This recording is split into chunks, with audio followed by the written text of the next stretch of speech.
What's going on, Summoners? Welcome back to another Wild Rift video. I'm Kangas, and today I'm going over 5 of my favorite champions because I'm a boomer and they don't take that much skill to play. Champions we're covering today might not be the absolute best picks in the role, but they're all really powerful relative to their difficulty. So hit that sub button, and let's get right into it. First up today is one of the newly released Targon-themed champions, Leona. The Radiant Dawn is one of the strongest supports across all levels of play right now, and if you're down to play in the Dragon lane, you should be trying this champ.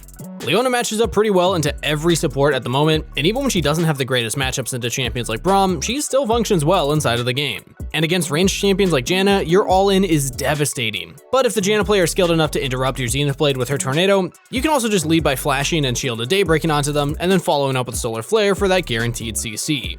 Leona also has a great time against other melee supports like Alistar. Before level 5, Alistar is kinda squishy. You can burst him pretty easily with your combo, and if they engage onto you, your Eclipse is more than enough resistance to keep you alive until you turn onto the enemy marksman and just blow them up. Outside of the laning phase, Leona is an excellent champion at generating picks. Solar Flare can be used to pick off out-of-position carries, and her follow-up CC keeps them locked in place for more than enough time for her teammates to then burst them down. Her Shield of Daybreak is also really low cooldown, which means that she can pump out CC the longer the fight goes on. Leona can also peel for her AD carry pretty well, with multiple seconds worth of crowd control in her arsenal for dealing with enemy divers. She can also assist her team by throwing Solar Flare into the enemy backline while still preserving the rest of her CC to protect her carries. She's excellent in team fights, and while she doesn't have the wombo combo potential of Alistar, the extra range that she gets is extremely powerful. Leona is also very straightforward to play. Her combos are simple and easy to execute, and it's fairly obvious what you should be doing at any point in time. When linked up with her teammates, she is extremely powerful, and in the early game, her insane crowd control and tankiness are backed up by a fair amount of damage. It's easy to generate leads, it's easy to pick people off, and it's very hard to die. So needless to say, Leona is beyond busted right now and doesn't take too much time to pick up at all. So if you've never played support and you'd like some free wins anyway, lock in Leona. Next up, we got everyone's favorite gunslinging pirate, Miss Fortune. Between her dominant lane phase and her team-destroying ultimate, Miss Fortune's pretty powerful while being super easy to play. Winning the early game is vital to your success on the Wild Rift, and fortunately for you, Miss Fortune has early game power oozing out of every ability. Her passive, Love Tap, makes her basic attacks do extra damage on every new target. What this means is that as long as you alternate which minions you auto-attack, you will push the wave far faster than the enemy dragon lane. When you have more pushing power, you will always have a minion advantage, and they'll help you out in any trades that you choose to take. This extra damage is also great for shorter trades, and can often chunk out unsuspecting foes. Miss Fortune's first ability, Double Up, is her bread and butter. With Miss Fortune, you don't have an ability like Mystic Shot that you have to aim, and you don't have insane attack speed from your minigun that make kiting difficult. What you do have is this powerful bullet that bounces from the initial target to a target behind them. All you have to do is walk in a lane, have the enemy be in line with a minion, and press Double Up. It'll fly towards the enemy and chunk them a ton. It also applies Love Tap, so it's even more devastating. And if you do happen to make a mistake in your laning phase, Strut is here to save you. The out-of-combat extra movement speed is excellent for recalling and coming back to lane quickly. And if you do it after you push a wave, you're likely to not miss any minions, if any at all. If you get pushed out of lane, you can recall for health and mana and come back to lane far quicker than basically every other champion. Punishing Miss Fortune is extremely difficult, and fast Strut recalls is another reason why her laning is so powerful. Lastly, you have her iconic ultimate, Bullet Time. If you're Jinx, you need perfect position, movement, kiting, and auto-attack timings to deal damage throughout a teamfight. It requires strong mechanics and great awareness. For the gamer that doesn't have perfect micro, we got Miss Fortune. All you need to do to win a teamfight is stand behind your team, and when the enemies group up, unload onto them with that ultimate. Your range is incredible, and if the enemies are caught in your bullet time for more than a second, they will just melt. If your team has AoE CC, it gets even better. If your Orianna lands a big shockwave or your Alistar lands a nice combo, laying down bullet time on top all but guarantees a victory. Miss Fortune teamfighting is really easy to execute, and all players can be pretty effective on the champion. If you're new to playing in the Dragon lane or just want to relax and play an easy champion that will still bring out the victories, pick Miss Fortune and enjoy the win. And before we continue on to the next champ, I want to remind you to join our Wild Rift Discord in the description below and sub to the channel so you can keep up to date with all of our videos. We got a lot of fun stuff coming out, and I don't want you to miss it. Alright, our next champion for you all today is Shyvana, the Half Dragon.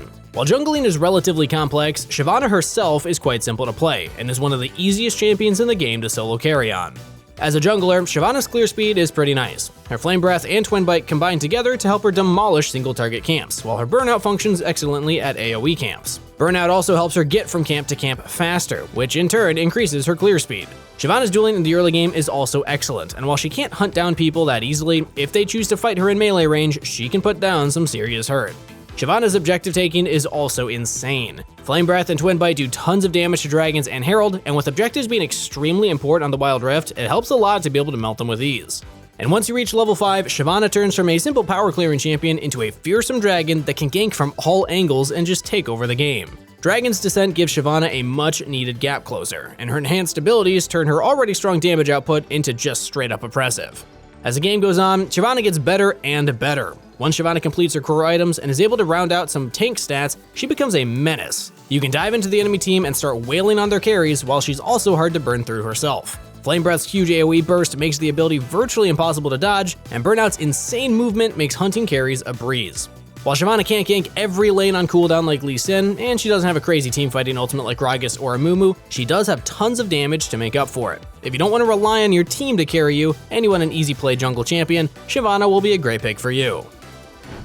And before we get into the rest of the video, our question of the day is, what champion do you always lose with on your team? This should surprise nobody, but whenever I have a Yasuo on my team, they always try and 1v5 and throw the game. I hate them, and so should you. But anyway, let me know your answer in the comments below. And our next champion that takes no skill but is pretty powerful is one of my favorite Baron laners, Malphite. If you've ever laned against a Malphite, you know why he's here. He's hard to punish, pretty decent at scaling, and even if he has 0 gold, Unstoppable Force can still just straight up win your team the game.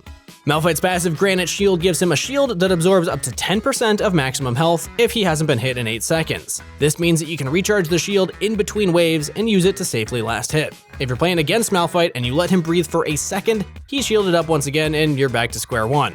Malphite's primary laning ability, Seismic Shard, is a point-and-click slow that deals pretty good damage. Most importantly though, it isn't a skill shot, and also steals enemy movement speed, so it's both easy to use and hard to punish when it's down, since you zoom away from them before they can even hit you back. And if they do manage to get onto you, the Ground Slam reduces their attack speed so heavily that they might just give up instead of trying to punish you again. Having your attack speed reduced is one of the worst feelings in the game, and trying to punish Malphite through it is very challenging. Most importantly though, Malphite's ultimate, Unstoppable Force, is always relevant. Whether your Malphite has 500 CS or 5 CS, that ultimate will still knock up whoever it hits. This means that even if Malphite has a rough laning phase, he's still great in teamfights, even if the deficit is massive. You can simply bide your time, link up with your team, and find a good engage. If you're ahead, it's even better, since you can then push the enemy Baron laner, and then roam to look to engage with your numbers advantage. Malphite is one of the only champions in the game that is okay with getting denied hard, and he can still contribute even when he's being dominated. If you want an always effective Baron laner with a highlight ultimate, then Malphite's the rock for you. And our last champion today is another Baron laner, but he's on the other side of the spectrum to Malphite. Darius, the Hand of Noxus, is an incredible lane bully, and functions best when transitioning lane phases leads into snowball skirmishes. While Darius's Decimate requires decent positioning, the rest of his damage is point and click, and his combos are simple to execute. Darius's laning phase is extremely obnoxious, as any trades that are extended against him will pretty much always result in a loss. Once he gets you to 5 stacks of Hemorrhage, the extra attack damage he gets makes it virtually impossible to beat him in a fight. As Darius, it's important to play extremely aggressively, and while this is a complicated concept in itself, the execution is fairly simple. Once you reach level 5, Darius's game plan becomes a lot simpler. Fortunately for you, if you manage to stack up with your Hemorrhage and enter Noxian Might, all of your attacks apply max stacks. What this means is that if the enemy jungle decides to gank you, you can often turn it around by melting through the enemy laner, resetting your ultimate on their head, applying max stacks to the enemy jungler, and then melting through them too. Darius's ability to chain together kills in the early game is just unmatched, and ganking one with a slight lead is terrifying. Darius can carry this through to mid-game skirmishes and teamfights too. If he has a lead, he can charge in and start whacking on the closest target. Once he has Noxian Might, he can flash forward, decimate through the entire enemy team, applying max stacks of Hemorrhage, and then tear through them all with his Noxian Guillotine. Oh, and to boot, none of this is mechanically complicated, and can be executed by most players. To play Darius well requires a small bit of game knowledge, however, the champion itself is super simple to pick up. So if you've already gotten bored of Malphite and want to try something a bit more wild, Darius is a great choice. Boomers unite in the never-ending struggle to defeat all the Yasuo and Lee Sin players out there. Our fingers may be old and falling off any second now, but our experience on these simple champions still allow us to enjoy the game just like you kids. But hey, if I left out any of your favorite Boomer champs, then let me know about them down in the comments below, because you bet that there's others that didn't make the list today. Also remember to like the video, sub to the channel, and join our community Discord through the link in the description down below. Last time I tried to shout out Cribbles, and I guess I forgot the S in his name, so Cribbles, I'm sorry. Anyway, that's it for the video, so best of luck on the Rift, stay hydrated, and I'll see you next time.